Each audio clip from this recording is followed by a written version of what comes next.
en el manual de funciones y responsabilidades se tiene un encabezamiento, ¿sí? Se tiene un encabezamiento donde se identifica a la empresa, ¿sí? Normalmente en este sector tenemos el nombre de la empresa, su logo, que nos ayude a identificarla.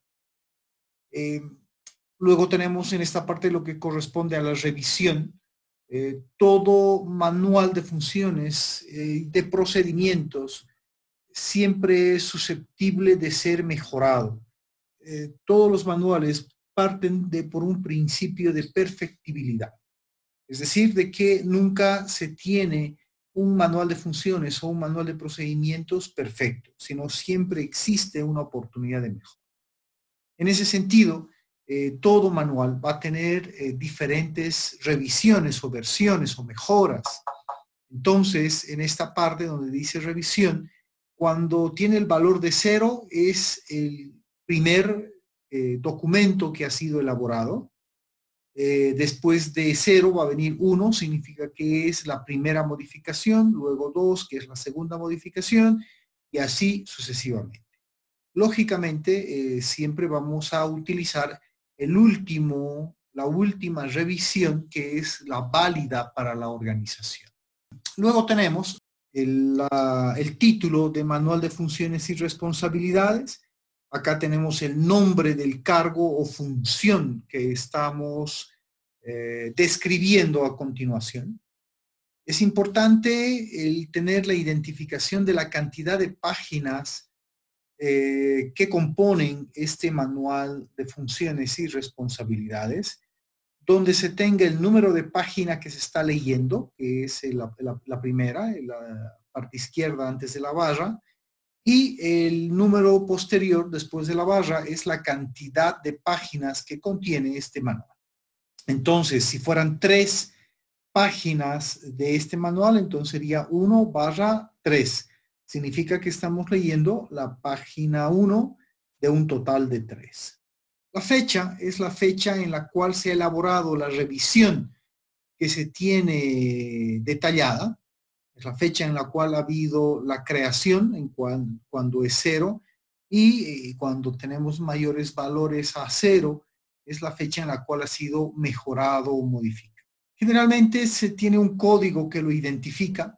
Para el personal normalmente es mucho más cómodo, mucho más fácil el referirse a un manual de funciones en base al código, porque puede tenerse, por ejemplo, un código MF-001, MF-002 o algún otro tipo de código que de alguna manera le sea mucho más simple hacer referencia a un trabajador respecto a su manual de funciones. O cuando se vayan a manejar manuales de procedimientos, uno se refiere al código en lugar del nombre del cargo o función. Luego tenemos el nombre del cargo. Acá en el nombre del cargo es el nombre con el que se conoce a ese cargo en la empresa, que tiene que coincidir con el nombre que se tiene en el organigrama.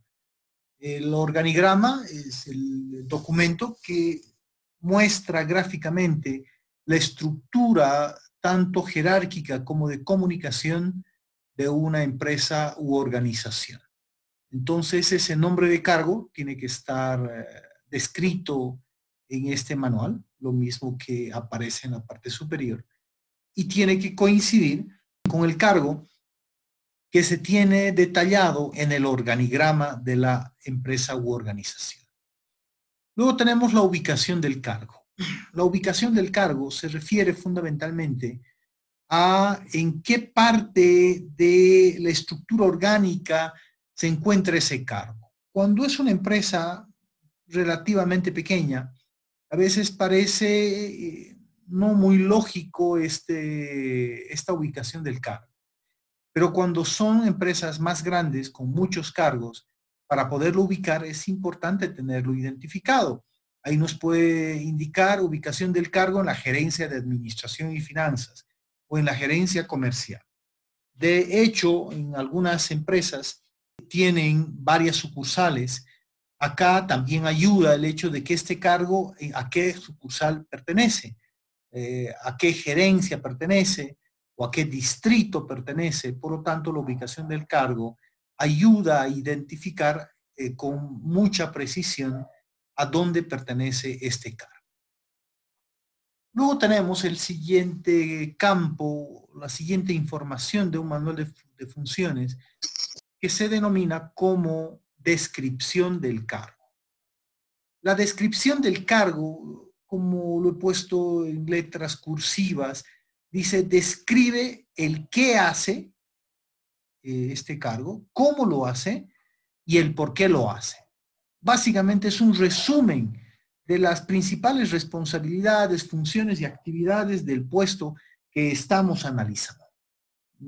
Es un pequeño resumen de a qué se refiere el nombre del cargo que estamos desarrollando en el manual. Luego tenemos el tema de las relaciones. ¿Con quiénes se relaciona? Un cargo siempre va a tener relaciones dentro de la organización. Y estas relaciones son de dos tipos. Tenemos reporta a, es decir, cuando este cargo depende de un otro cargo, ¿ya? Entonces vamos a tener ahí un cargo o función que va a ser el jefe inmediato de este cargo y supervisa a cuando tiene dependientes este cargo. Por el principio de unidad de mando, dentro de lo que es el manejo de organización, tenemos de que el reporta a debería ir únicamente a una persona, ¿ya? Porque un cargo no puede responder a más de un cargo, porque en ese caso no estaríamos cumpliendo con el principio fundamental de unidad de mando. Ahora, algunas veces existen dos tipos de dependencia, una dependencia jerárquica y una dependencia funcional. Eso normalmente se da en empresas muy grandes que tienen una oficina central y tienen varias sucursales. Entonces, ahí puede dividirse en dos. Reporta disciplinariamente al lugar donde él trabaja directamente y reporta funcionalmente a otro cargo. Únicamente en esas dos instancias. Pero cuando se tiene en una misma persona que atiende a dos diferentes cargos desde un punto de vista funcional o desde un punto de vista disciplinario, se genera lo que se conoce como bicefalía. Entonces, cuando se reporta, normalmente es solo a una persona, salvo el caso que les he explicado. Supervisa se refiere a los cargos que dependen de este puesto que estamos analizando. Es decir, quiénes son sus subordinados. En este caso va a depender mucho de la cantidad de personas que dependan de esta, que como ustedes bien han debido ver en teoría técnica de la organización, la amplitud del manejo de los diferentes cargos va normalmente de entre 2 y un máximo de 7 personas, dependiendo mucho de si estas personas a las que se supervisa tienen un trabajo técnico o tienen un trabajo administrativo. Cuando es un trabajo administrativo, no deberían superar de las 4 personas. Cuando es totalmente operativo y un operativo muy básico de trabajadores u obreros, puede ser hasta probablemente 7 personas. Luego tenemos el tema de las funciones. Las funciones es el detalle de la secuencia de actividades, de tareas que realiza un trabajador. Entonces, acá se tiene que describir de la forma más amplia posible, más detallada posible, todas las funciones que tiene que realizar este cargo. Normalmente se va enumerando de manera que nos ayuda a identificar el número de funciones que le corresponde a este puesto o cargo. Es importante tratar de ser lo más claro posible, evitar generalizar para que pueda tener una claridad la persona que va a hacerse cargo de este puesto. Ustedes podrán notar en la parte inferior hay una nota que se pone y dice: las funciones establecidas son enunciativas y no limitativas. Yo recomiendo poner esta nota porque muchas veces, ya sea por descuido en la elaboración de un manual, o ya sea por la dinámica propia del trabajo, o los cambios que se van generando en la propia empresa, en el mercado, en la industria, muchas veces surgen funciones que no están registradas en el manual. Y de pronto, muchas personas, muchos trabajadores se rigen tajantemente a los manuales, y si no está una función que le mandan a hacer en el manual, muchas personas se resisten a hacer. Y obviamente le genera esto una complicación a la empresa u organización, y es por eso la importancia de poner esta nota en un manual de funciones. Y de esta manera no hay una persona que nos genere un conflicto por no querer hacer una determinada función. Luego tenemos lo que son las responsabilidades. ¿Qué diferencia habrá entre una función y una responsabilidad? Básicamente, no siempre uno es responsable de una función que desarrolla. Por ejemplo, vamos a suponer que este es el manual de un cargo de garzón en un restaurante, y vamos a asumir que una de las funciones del garzón es arrinconar las mesas, tener limpio el ambiente, barriendo o trapeando, desinfectando, limpiando los baños. Pueden ser parte de sus funciones. Pero el hecho de que el restaurante esté limpio es probable que no sea su responsabilidad. Por más que él sea el que barra, por más que él o ellos sean los que ordenen, los que organicen, es probable que la responsabilidad de la limpieza no le corresponda a él, sino le corresponda probablemente al jefe de garzones, o le corresponda al administrador, o probablemente al cajero, dependiendo de la estructura de una empresa. Entonces, una persona puede ser responsable de un conjunto de actividades, pero no hacer las funciones, o tener las funciones y no ser responsable por esas actividades. Y por último, tenemos lo que se conoce como los requisitos. Los requisitos o competencias necesarios para poder optar este cargo. Regularmente existen tres tipos de requisitos. Acá tenemos dos, pero regularmente son tres. Estos dos son imprescindibles. Primero tenemos el grado de instrucción o conocimiento, que es el nivel de formación académica que tiene que tener el encargado del puesto o el responsable del cargo. ¿Cuál es ese grado de instrucción? No sé, algo elemental, que sepa leer y escribir, que haya cursado hasta el nivel intermedio, que sea bachiller, que sea técnico medio, que sea técnico superior, y en qué áreas, ¿verdad? En qué áreas. Les quiero que sea técnico superior en electricidad, o requiero que sea un licenciado en administración de empresas, o requiero que sea un ingeniero comercial con una maestría en comercio internacional. Entonces, ¿cuál es el grado de instrucción o conocimientos que requerimos para este cargo que estamos desarrollando? De manera que todas las funciones que se tengan descritas en este manual de funciones puedan ser llevadas a cabo por cualquier persona que cumpla con este requisito de grado de instrucción. Cuando ponemos aquí el grado de instrucción, es el grado de instrucción mínimo que se requiere para este puesto.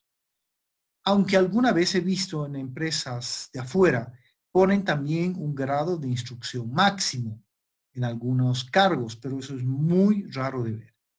Lo que sí se tiene acá es el grado mínimo de instrucción. Luego tenemos la experiencia. La experiencia es la antigüedad y el empirismo que se ha generado en un puesto similar al que se está llamando, para el que se haga cargo de este trabajo. Este tema de experiencia muchas veces es muy polémico porque significa que antes has tenido que generar experiencia en otra institución. Entonces, en este nivel de experiencia muchas veces se te pide experiencias no necesariamente en el puesto o cargo que se está manejando, sino en cargos anteriores. Si, por ejemplo, este es un cargo de jefe de contabilidad, probablemente te pidan experiencia en realizar contabilidad comercial por 3 gestiones o 3 años. Experiencia en el archivo de documentos. O en algunos casos te pedirán necesariamente experiencia como jefe de presupuestos mínimamente de 1 año, 12 meses o 18 meses. Muchas empresas colocan este tema de experiencia para evitar convertirse en centros de formación, que ocurre normalmente en las empresas que no remuneran adecuadamente a su personal, que lo que hace mucho personal, entra personal nuevo, se capacita, genera experiencia y otras empresas con mayor capacidad económica se roban a estas personas, hacen lo que se llama un headhunting, esas personas se va porque no le pagas el sueldo o la remuneración que él espera o que tiene como expectativa. Entonces, este tema de experiencia depende mucho de lo que quiere lograr la empresa. Y si es que no quiere invertir en capacitar a la gente, entonces lo que hace es llamar a personas con experiencia en el cargo o en cargos inferiores que le evite errores y problemas a la organización. ¿Por qué se busca experiencia? Porque necesariamente con el tiempo las personas van generando diferentes experiencias con base a los hechos que van pasando, que van ocurriendo. Eso también se llama heurística. Todos los días, cuando uno trabaja, va aprendiendo algo. Y ese algo que va aprendiendo, que no lo ha aprendido en la universidad o no lo ha aprendido en una institución educativa, se conoce como experiencia. Ahora, yo les habría hablado de un tercer requisito que se llama, que es la parte actitudinal, que son las actitudes. Muchas empresas las incorporan, puesto que, y opino también de la misma manera, un personal que trabaje, que dependa de una empresa, además del conocimiento, además de experiencia, tiene que tener actitud. Porque ¿qué pasa si es una persona que no se compromete? ¿Qué pasa si es una persona que no es honesta? ¿Qué pasa si es una persona que es incumplida? ¿Qué pasa si es una persona que te roba? Entonces, son requisitos actitudinales que las empresas hoy en día valoran muchísimo. Ustedes han debido ver cuando hay publicaciones de algún cargo, dicen personas propositivas, con capacidad de trabajo bajo presión, con capacidades y habilidades de trabajo en equipo, honestas. Son requisitos actitudinales que muchas veces se incorporan en un manual de funciones y responsabilidades.